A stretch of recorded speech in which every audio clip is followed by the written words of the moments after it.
The Havana Syndrome. Diplomats around the world are being attacked by an unknown weapon. In late 2016, American diplomatic and intelligence personnel stationed in Havana, Cuba began reporting a strange and alarming experience. It typically began suddenly, an intense feeling of pressure or vibration in the head, often accompanied by a high-pitched sound or tone that seemed to come from a specific direction and vanished when the person moved away from a certain spot. This was followed by dizziness, nausea, disorientation, and in many cases persistent headaches and cognitive difficulties that lasted for weeks or months. The U.S. Embassy in Havana eventually evacuated a significant portion of its staff. Medical examination of the affected personnel revealed something that separated Havana Syndrome from ordinary stress or psychosomatic illness. Brain imaging showed physical abnormalities, white matter changes, and microstructural differences in some patients that were not present before their assignments. These are the kinds of findings that require a physical cause. The University of Pennsylvania Center for Brain Injury and Repair published a peer-reviewed study in JAMA in 2018, confirming neurological differences between affected personnel and controls. The damage was real. After Cuba, similar incidents were reported at U.S. facilities around the world. Cases emerged in Guangzhou, China in 2017, prompting the evacuation of the consulate there as well. Cases were reported by CIA officers in Russia. By 2021, cases had been reported in at least 18 countries, including Australia, Colombia, Austria, and Germany. Critically, cases were reported in Washington, D.C. itself, including by personnel at the CIA headquarters and by an aide to National Security Advisor Jake Sullivan outside the White House. The phenomenon was not contained to hostile nations. The leading scientific hypothesis for the cause of Havana Syndrome is directed microwave or radio frequency energy. Essentially, a weapon that focuses pulsed microwave radiation on a target. This theory was advanced prominently by Dr. James Lin of the University of Illinois, an expert in radio frequency bioeffects, and by Dr. Beatrice Galam of UC San Diego.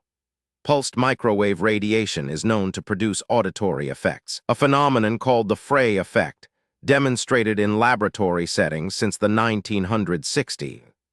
The technology to produce such a weapon exists and is within the capabilities of several nation-states. The most frequently cited potential perpetrator is Russia.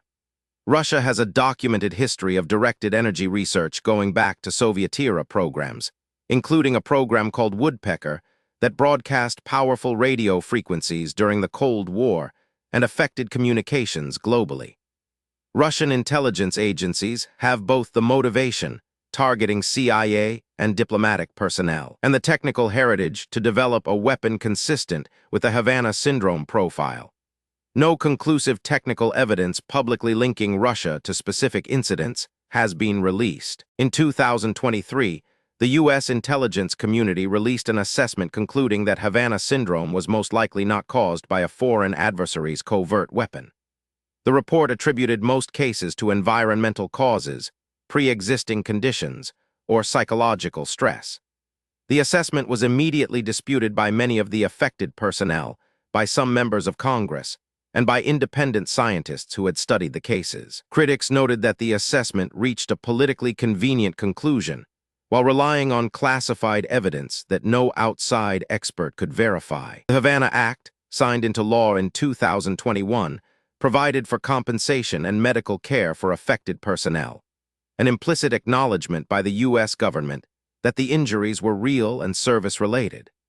Several senior officials, including the CIA station chief who was working in China when her personnel were affected, resigned or reduced their roles partly in frustration over the government's handling of the investigation. The human cost of the phenomenon, whether caused by a foreign weapon or not, has been documented and is not in dispute. Hundreds of American personnel have reported neurological symptoms consistent with exposure to focused energy.